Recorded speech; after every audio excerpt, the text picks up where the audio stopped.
Sanctions against Russia have slowed down ransomware actors. Elon Musk holds the purchase of Twitter over fake account concerns. Emergency communication during wildfires in New Mexico, the reports are in. And Google I/O 2022 event is best announcements of future tech. All that and more next on the Computer Doctor You're Show. listening to the Computer Doctor Show, your source for technology subjects affecting your business and personal life during this new normal. Your host is an award-winning office technician and IT specialist, author, tutor, ethical hacker, and recent winner on localbest.com as the best computer shop in Tucson. Broadcasting live, here's Aaron Moss. Good afternoon, everybody. Welcome to the Computer Doctor Show, your headquarters for up-to-date scam awareness, science, and cutting-edge technology talk. This is episode 90. I'm Aaron Moss, your host. Thanks for tuning in with us every Saturday at 2 p.m. And we post all of our shows and bonus content on computerdoctorshow.com. Again, computerdoctorshow.com. We'd love to hear from you, so give us a call during the show with your computer, internet, cybersecurity comments and questions on our open studio line, 520-790-2040. Co-hosting today is Cy from the Cassie Unscrewed Theater. Hello, Aaron. How are you doing today? Okay, and it is nice because you are actually sitting in my chair today because I am in Las Vegas for the weekend.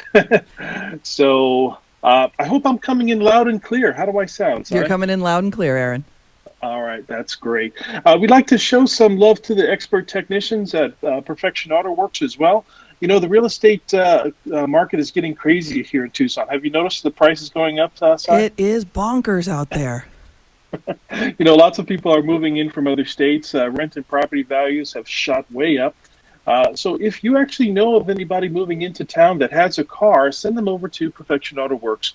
Mike Emery and his team of expert technicians have a free 22-point inspection on your car, and they love meeting new people and new cars in town. So give them a call for an appointment, 520-323-8650. Again, 520-323-8650. Moving on to our tech news that's happening this week. So, you know, these sanctions that are in Russia. So these sanctions are basically stopping all kinds of activity between the rest of the world and Russia. There's a lot of financial institutions, for example, that have stopped doing business with Russia. Obviously, our gas prices are affected, oil is affected, communications and technologies are affected. But interestingly enough, ransomware is affected. Wouldn't you know that? So, you know, if you think about ransomware, one of the biggest parts of ransomware is the ability to be paid. So if these people cannot get paid, they are scrambling for a way to be paid.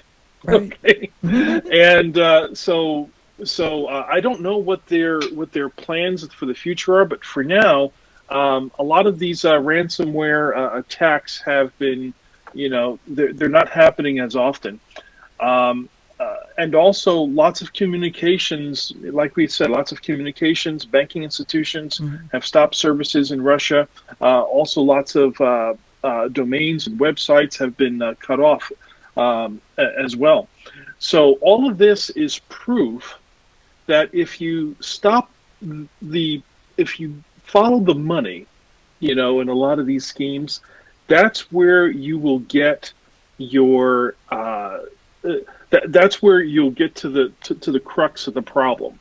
Okay, if you find a way to stop the money, you stop the scam. Yep. That's pretty much how. And it's also proof that a lot of these most notorious ransomware gangs are indeed being run out of Russia. But that doesn't mean that they all are. There's still a lot of them that are still run right out of here, out of the United States and also China. There's a lot of services and supports that run out of those two countries as well. So we're not out of the woods, so to speak, when it comes to ransomware, but it's just slowed down for now. Also, Elon Musk, you know, he's been in the news lately. You know, he has this big interest in Twitter. He's thinking about changing it. We covered this several times in some previous shows. I was under the impression that he already purchased it, but apparently the purchase is on hold. So I don't know if he sent over the check or if he. I don't know how you move $44 billion. Is that a check? Is that a do they It's a do really they big send, Venmo. or do they send a van over? Right. I mean, like what? But anyway, however they move this money, apparently that movement has been held because Elon figured out that 5% of Twitter accounts are fake. Surprise, right? Right. So one of the things that he's trying to do to improve Twitter, according to him, is to verify accounts so that people cannot create fake accounts. And these are the same complications that other social media platforms have had, particularly Facebook.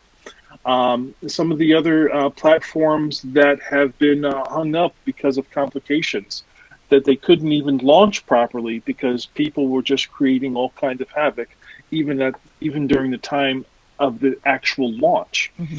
So Musk states that he is still committed to the purchase, and investors and Wall Street are reacting whilst Twitter stock continues to plummet. If you've looked at if anybody out there is actually looking at the stock of Twitter, it's fallen, and it's continuing to fall while Elon is making all these decisions. So it's interesting how much the market is influenced by what this guy says. Sure. He says, I'm going to purchase Twitter, and then you see the market just go haywire. So that's a lot of power that this guy's packing in. So we gotta hopefully make some good decisions for humanity. Now, if this continues, he might be able to acquire Twitter for a lower price. So this might be some sort of strategy, because if the Twitter stock continues to plummet, then at the idea of him acquiring it, the stock goes down, because that's how he's purchasing it. He's purchasing all the public stocks. Mm-hmm. If he purchases them, but then they're at a lower price just because he's on edge about purchasing them, he might even be able to get it for, say, maybe 40 billion instead of 44 billion, or maybe 30 billion instead of 44 billion. Anyway, so that could be a strategy. I don't know, but he's a smart guy, so who knows? Also, Google has a conference every year that is called I/O 2022, and there have been some reports on the different things that they're working on. Google is a huge technology company. They're always working on many projects, probably hundreds of products at a time, and they have hundreds of departments that are developing these new technologies. So some of the announcements that were made this past Wednesday and Thursday, because it was a virtual event that happened on those days, and so there was a lot of announcements about the Pixel. So there's a Pixel 7, which is a smartphone. There's Pixel 7 Pro, which is a slightly better, larger smartphone that's going to be coming out. There's also the Pixel Watch and the Pixel Earbuds. Now, what does this sound like? Sounds a little bit like the Apple Watch. ecosystem. Yes, exactly. So they got the Pixel Watch, Pixel Earbuds, and you're right. There's a lot of, and there's also a Linux ecosystem, if you will. Okay, because I think Linux is starting. There are some developers out there that are starting to work on a Linux watch that's supposed to communicate directly with Linux operating systems out there. So there's lots of ecosystems out there that are doing these same things. As you know, people get choice that way, I suppose. Yes, exactly. Not only do they get to choose the products, but they even get they get to choose what array of products, or even what is even available to them, because in some countries it's just hard to acquire Apple stuff. Sure. Versus Google stuff. Yeah, and they all push Android each other to innovate, because if somebody does something cool, the other wants to catch up. Exactly. Yeah. So you have to depend on your ecosystem that you choose to follow to keep up with what the rest of the world is doing. As you know, Google is also spearheading Android. They own Android. Android now has Google Wallet, Right. so the same as Apple Wallet. Mm-hmm. Now, there's no information about prepaid card compatibility, because I know when I try to use my Apple Wallet, it doesn't accept all my cards. It only accepts my really, my real cards, like my Chase account or my Citibank, credit card. Right. Something they can verify with a financial institution of some kind. Exactly. Yeah. So if I try to go get a prepaid card, and it's a card that I like and a card that I use, and I have several of them, it won't take my Venmo card, it won't take my my Vero card, or I don't even think it may take my PayPal card even. So it doesn't take everything. So me personally, I'm trying to wait for that stuff to kind of like move forward, so that it's more compatible with more cards, so I can put everything in there. Yeah. And I can get rid of my real wallet. Mm-hmm. Oh, by the way, I bought a new wallet while I was here in Las Vegas. So that's fun. But it's the old school wallet. It's leather. So anyway. Some of the other announcements were that Flutter 3.0, which will enable developers to publish production-ready apps in 6 platforms at once. So moving forward, when a lot of smaller and smaller businesses are going to be launching their own apps, they're going to want somebody that's familiar with this distribution system called Flutter, Flutter 3.0. Also, Assistant. This is what's called Google Assistant, which is supposed to mirror Siri. Mm-hmm. So their Siri is the Apple product. So they have Google Assistant, which is the Google product. They will be able to better understand the imperfections of human speech without being tripped up. So word whiskers such as ums and interruptions, which is great for me because I love using and in conversation. So apparently this new Google Assistant, it's going to ignore your ums and uhs. I wish people can do that. That would be great. Okay. And also one other thing that was notable to mention, that that they're going to be starting to auto-enroll users to the 2-step verification security standard.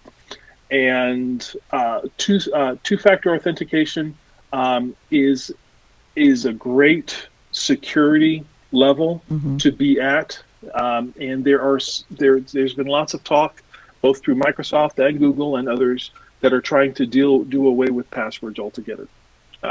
So anything from fingerprint to facial recognition to two-factor authentication are going to be the new way to log in the future. But for a full list of the 100 announcements, you can go to thecomputerdoctorshow.com, click episodes to find episode 90, and find the link for the episode details to see that full list of 100 announcements. We're going to take our midway commercial break now with a word from our sponsors. Up next, science and tech and history from this week, and what's happening with the communication with New Mexico wildfires. This is the Computer Doctor Show.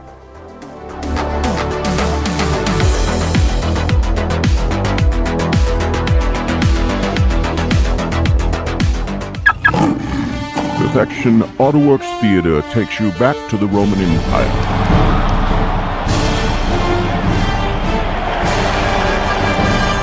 I, Caesar, and that which is the glory of Rome, welcomes its citizens to the opening day of the Colosseum. We dedicate this to you and the glory of Rome, which you are all part. Hey, your Colosseum sucks, and so does Rome! Seize him!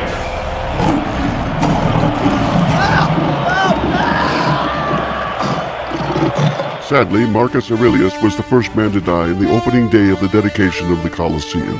Throughout history, many foolish mistakes have been executed through human error. We at Perfection AutoWorks believe that the neglect and lack of maintenance can be just as foolish. Call today, 323-8650 and perfectionautoworks.com. The Computer Doctor Show is proud to support National Distracted Driving Awareness Month. Nothing is more important than getting to your destination safely. Use your phone and other technology only when you're safely parked. Help save lives. For more information, visit phonesdownjustdrive.com. Phones down, just drive. It's the law. Computer Doctor of Tucson is the best choice in desktop support in Tucson. They fix error messages, power and boot problems, install of software and hardware, and much more. You can come to them, or they can come to you, or even have a remote support session so they can fix your issues over the phone quickly. Give them a call at 261-5508, 261-5508. Visit them on the web at computerdoctortucson.com. Computer Doctor of Tucson, because technology is great when it works.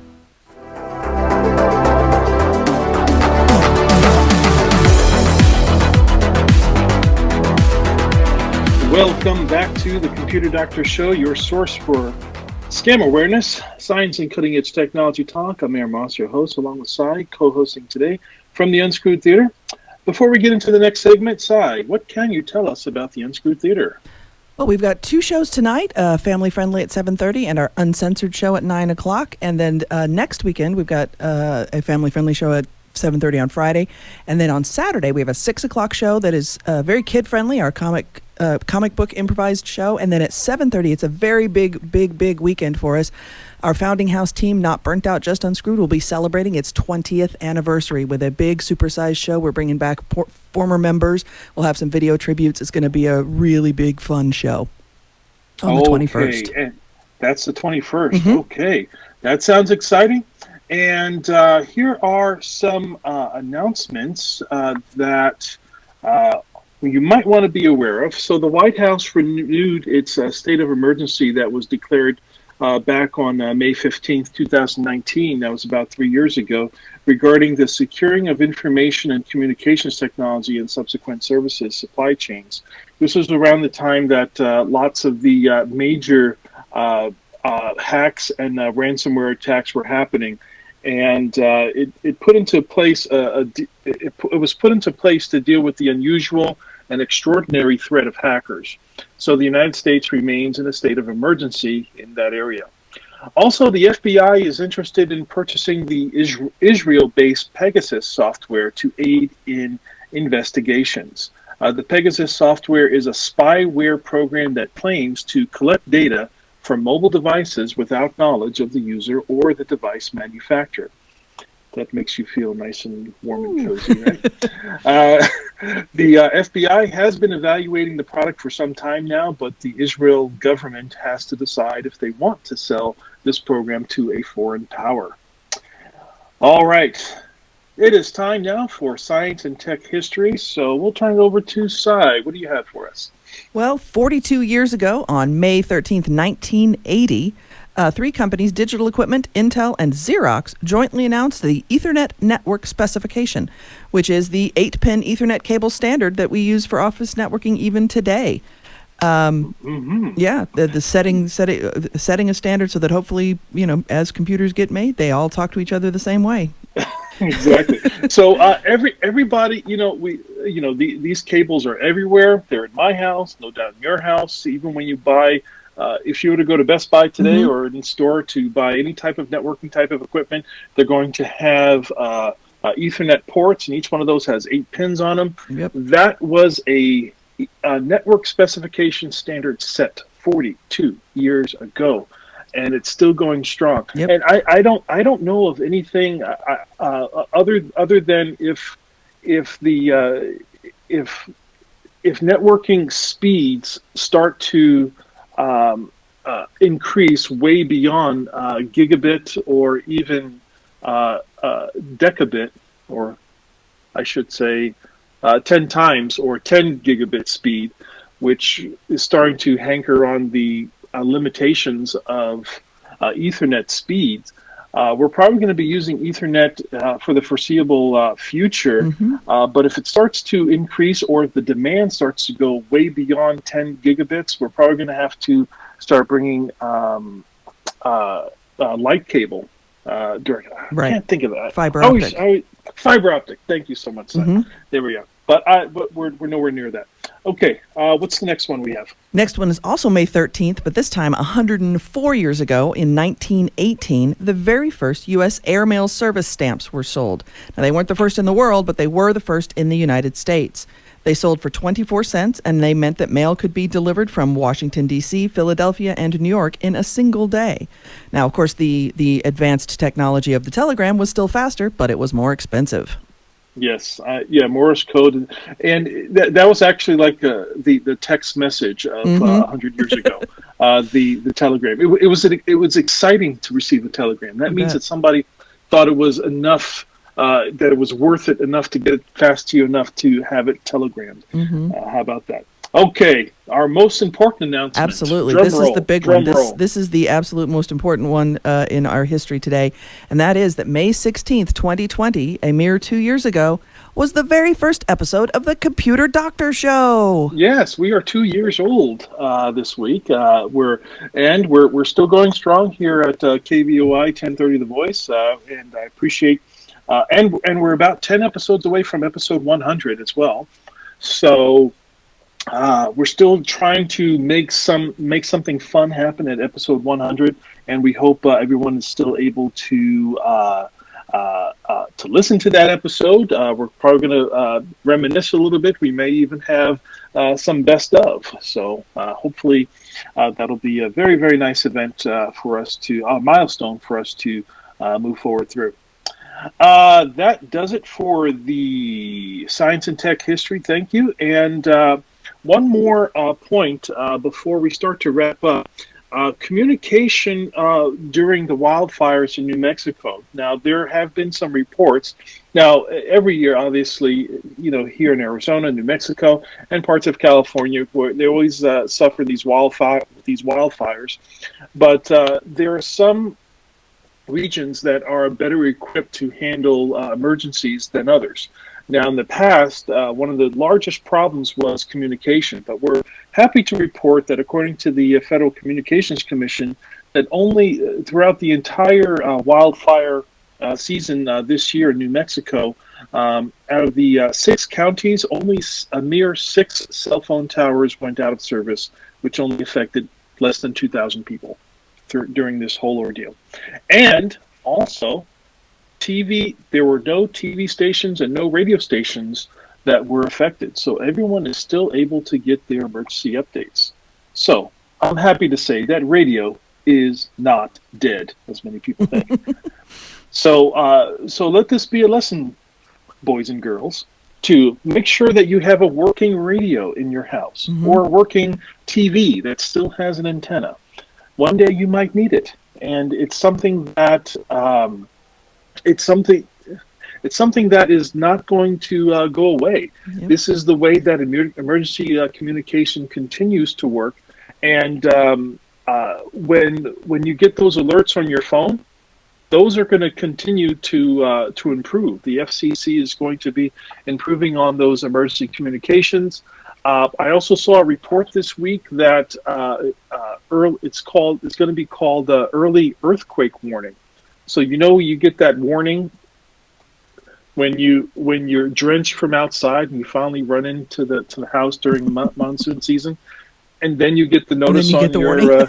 The warning. Yeah. Oh, by the way, it's raining. It's about to rain. I know that. Oh, yeah. I figured it out.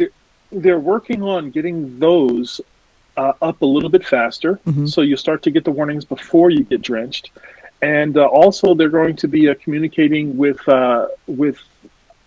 some of the earlier ones, with some of the other departments that are able to monitor even earthquakes. So you'll even be able to get earthquake warnings early. So that would be very, very interesting. So how many lives do you think could be saved if you got a 30-second warning that there is going to be an earthquake in your geographic region? Yeah. With everything working properly, that would be awesome. So we look forward to the refinement of a lot of these technologies coming up, and of course we'll be reporting on all of them. Before we wrap up, I just want to thank our sponsor, Perfection AutoWorks, again for sponsoring our show. Stop by their location on Speedway at Craycroft for your free 26-point inspection. And as always, don't click unverified links in emails or text messages. Use a password manager. Enable two-factor authentication. Verify all incoming and outgoing calls.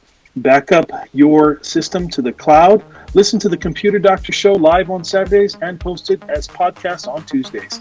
If you missed any part of this episode, go to computerdoctorshow.com, click episodes, and find episode 90. My name is Aaron Moss, your host and technology expert. Cy was co-hosting today from the Unscrewed Theater. Tom Fairbanks is at the control board. Stay safe, enjoy the rest of your weekend, and we'll talk to you again next week.